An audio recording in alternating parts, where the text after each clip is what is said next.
بسم اللہ الرحمن الرحیم۔ السلام علیکم ورحمۃ اللہ وبرکاتہ۔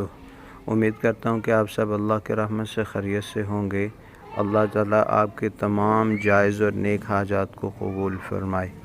ویورز، ویڈیو کی طرف جانے سے قبل اس بات کی میں گزارش کروں گا کہ میرے اس چینل کو سبسکرائب کریں اور اس ویڈیو کو لائک اور شیئر کیجیے۔ آج کے جس ٹاپک پہ ویڈیو بنانا چاہ رہا ہوں وہ بہت ہی اہم ٹاپک ہے۔ وہ ٹاپک کا نام غذا کی اہمیت اور تعارف ہے۔ غذا ہر جاندار کے لیے بیحد ضروری ہے۔ غذا جسم میں ایندھن کا کام کرتی ہے۔ اس سے صرف بھرنے کا کام ہی نہیں لینا چاہیے بلکہ ایسی غذا کا انتخاب کرنا چاہیے جو ہمارے جسم کو بھرپور توانائی فراہم کرے۔ غذا مناسب ہو تو جسم کا نظام بھی درست رہتا ہے۔ ہمارے لیے غذا اور صحت لازم اور ملزوم ہے۔ غذا کے پکانے اور کھانے میں احتیاط ضروری ہے۔ اللہ تعالیٰ نے ہمارے جسم کا نظام عجیب بنایا ہے۔ اس میں ٹھوس سیال دونوں مادے موجود ہیں۔ دانت، ہڈیاں، کھوپڑیاں سخت ہیں۔ خون رقیق مادہ ہے۔ دل، جگر، گردے نرم اعضاء ہیں۔ بنیادی طور پر جسم خلیوں سے بنا ہے اور یہ خلیے ہی حیات کی اکائی ہے۔ خلیے ٹوٹتے رہتے ہیں، ان کی مرمت بھی ہوتی ہے، نئے خلیے بنتے ہیں۔ ان خلیوں کی تعمیر و مرمت کے لیے غذا انتہائی اہم ہے۔ اسلامی طب پر نظر ڈالیں تو پتہ چلتا ہے کہ غذا کو بنیادی اہمیت حاصل رہی ہے۔ غذا سے علاج کیا جاتا ہے، پھر دوسرے نمبر پر جڑی بوٹیوں سے علاج کیا جاتا ہے۔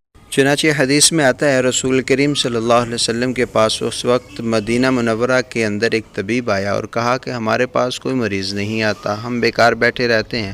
آپ صلی اللہ علیہ وسلم نے فرمایا کہ لوگ پیٹ پوری طرح نہیں بھرتے، اس سے قبل ہی ہاتھ ہٹا لیتے ہیں، یہی ان کی صحت کا راز ہے، یعنی کم خوردنی ان کی صحت کا راز ہے۔ آپ صلی اللہ علیہ وسلم نے فرمایا، معدہ انسانی جسم میں حوض کی مانند ہے، اس سے نالیاں جسم کے مختلف حصوں میں جاتی ہیں۔ اکثر معدہ تندرست رہے گا تو اکثر نالیاں صحت مند رہیں گی، اگر معدہ تندرست نہیں رہے گا تو وہی نالیاں بیمار پڑ جائیں گی۔